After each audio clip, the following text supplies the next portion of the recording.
लोक में स्पष्ट किया है, भूत पूजने वाले भूत बनेंगे। ये देखिएगा, श्रीमद् भगवत गीता, गीता प्रेस गोरखपुर से प्रकाशित है, जयदयाल गोविंद का इसके अनुवादक है। ये है अध्याय नंबर 9, श्रीमद् भगवत गीता, श्लोक नंबर 25। देवताओं को पूजने वाले देवताओं को प्राप्त होंगे, पितरों को पूजने वाले पितरों को प्राप्त होते हैं, और भूतों को पूजने वाले भूतों को प्राप्त होते हैं, और मेरा पूजन करने वाले मुझको ही प्राप्त होते हैं। अब ये श्राद्ध कितना आगे फिर अब आपको दिखाते हैं झलक पुराणों में क्या लिखा है। एक मार्कंडेय पुराण है।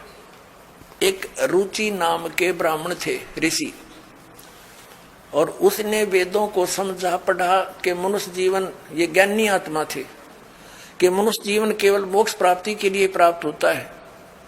इसलिए उसने ना तो विवाह कराया, ब्रह्मचारी पद पर रहते हुए 40 वर्ष की उम्र होगी थी, और अपना जंगल में वन में रहता था, कोई मकान झोंपड़ी भी नहीं डाल रखी थी, ये सोच करके मोक्ष प्राप्ति करानी है और ना क्या संग्रह करना है, 2 दिन का जीवन है।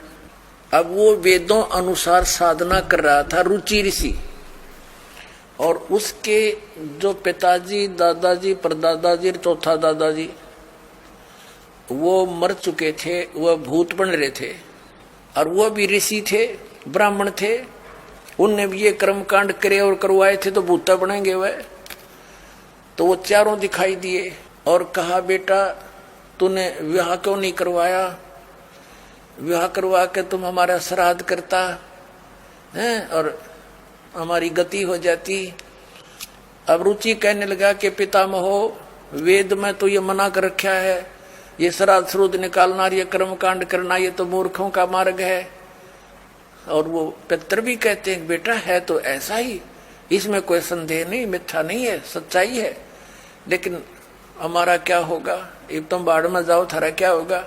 आप मरे, अरे पुत्र और मरवाने के लिए तैयार करे। या देखो मार्कंडेय पुराण, ये गीता प्रेस गोरखपुर से प्रकाशित है, ये गीता प्रेस गोरखपुर से प्रकाशित है। ये 242 पृष्ठ पे संक्षिप्त मार्कंडेय पुराण, रोचे मुनि की उत्पत्ति कथा। मार्कंडेय जी कहते हैं कि ब्राह्मण, पूर्व काल की बात है, प्रजापति रुचि ममता और अहंकार से रहित इस पृथ्वी पर विचरते थे। उन्हें किसी से भय नहीं था, वे बहुत कम सोते थे। उन्होंने न तो अग्नि की स्थापना की थी, न अपने लिए घर ही बना रखा था। वे एक बार भोजन करते और बिना आश्रम के ही रहते थे। उन्हें सब प्रकार की आसक्तियों से रहित एवं मुनिवर्ती में रहते देख उनके पितरों ने उनसे कहा,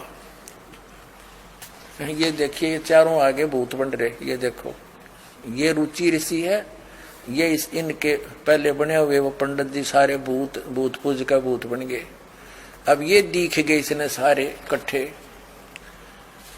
पितर बोले, बेटा विवाह स्वर्ग और अपवर्ग का हेतु होने के कारण एक पुण्यमय कार्य है। ये तो इन पितरों के वचन हैं, ये तो पितरों के वचन है जो अपनी सलाह दे रहे हैं। अब देखना, उसे तुमने क्यों नहीं किया? ग्रस्त पुरुष समस्त देवताओं, पितरों, ऋषियों और अतिथियों की पूजा करके पुण्यमय लोकों को प्राप्त करता है। वह सभा के उच्चारण से देवताओं को, सवधा शब्द से पितरों को तथा अन्नदान, बलि, वैष्णदेव आदि से भूत आदि प्राणियों एवं अतिथियों को उनका भाग समर्पित करता है। बेटा, हम ऐसा मानते हैं कि गृहस्थ आश्रम को स्वीकार न करने पर तुम्हें इस जीवन में कलेश पर कलेश उठाना पड़ेगा तथा मृत्यु के बाद और दूसरे जन्म में भी कलेश ही भोगना पड़ेगा। रुचि ने कहा, पितरगण, परिग्रह मात्र ही अत्यंत दुख एवं पाप का कारण होता है तथा उसे मनुष्य की अधोगति होती है, उससे मनुष्य की अधोगति होती है। यही सोचकर मैंने पहले क्षत्रिय संग्रह नहीं किया।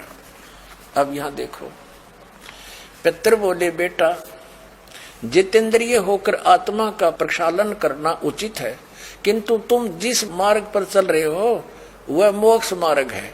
बता, इसने तो घटिया मान रहे मोक्ष मार्ग ने कि तुम जो कर्म कर रहे हो जिस मार्ग पर चले तो मोक्ष मार्ग है।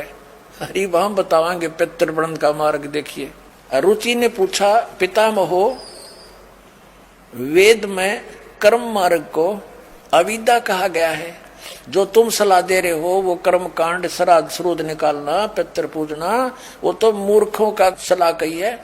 फिर क्यों आप लोग मुझे उस मार्ग में लगाते हैं? पितृ भी कहते हैं, पितृ बोले यह सत्य है कि कर्म को अविद्या ही कहा गया है, इसमें तनिक भी मिथ्या नहीं। फिर थारा सिर बच गया, फिर क्या रह गया बता भाई। ये हमारे पुराणों में लिखा है। अब इस बात को पितृ भी मानते हैं कि आप जो साधना करें तो मोक्ष मार्ग है, और आप फिर उसको सलाह दे रहे हैं भूत पूज, श्राद्ध निकाल, ब्याह करवा, और यो नरक मार्ग है। और आप भी मानते हैं कि आप जो मार्ग अपना रहे हो तो मोक्ष मार्ग है। और रुचि कहता है वेद के अंदर तो इसको अविद्या मूर्खों की साधना बताइए, तो पितृ भूत पूजना, श्राद्ध निकालना, और पितृ स्वीकार भी कर रहे हैं, कहा ऐसा ही है, इसमें कोई मिथ्या नहीं। फिर ये बकवाद गट रखी, अगर मुगरुम ऐसा कर लो, पितृ ऐसा कर देते हैं, पितृ पुत्र दे देते हैं, टट्टू दे देते हैं, अपा भूखे मरे, बतावे मूर्ख बना रखा है। एक थोड़ी सी झलक दिखाते हैं आपको इसी मार्कंडेय पुराण में। इन कहां से ले रखे ये श्राद्धा के सिलसिले। एक मंदालसा नाम की औरत थी, उसने अपने पुत्र को शिक्षा दी, और वह ये ले रहे हैं। देख, मार्कंडेय पुराण के अंदर है, यही आपको सुना रहे हैं। ये काशी पृष्ठ से थोड़ा सा लेंगे। मंदालसा बोली महाराज, ये मंदालसा ज्ञान देती हुई आ रही है। ये 82 पृष्ठ पे संक्षिप्त मार्कंडेय पुराण, यहां देखिए। अब ये क्या सलाह दे रही है कि जो पितर देवलोक में है और जो त्रिक योनियों में ये पशु पक्षी बने हुए हैं, और जो मनुष्य योनियों में एवं भूत वर्ग में स्थित हैं, भूत बन रहे हैं, और वे पुण्यात्मा हो या पापात्मा, जब भूख प्यास से विकल होते हैं तो वे अपने कर्मों में लगा हुआ मनुष्य पिंड दान तथा जल दान के द्वारा उन्हें तृप्त करता है। इसी तरह वह देवताओं और अतिथियों को भी संतुष्ट रखता है।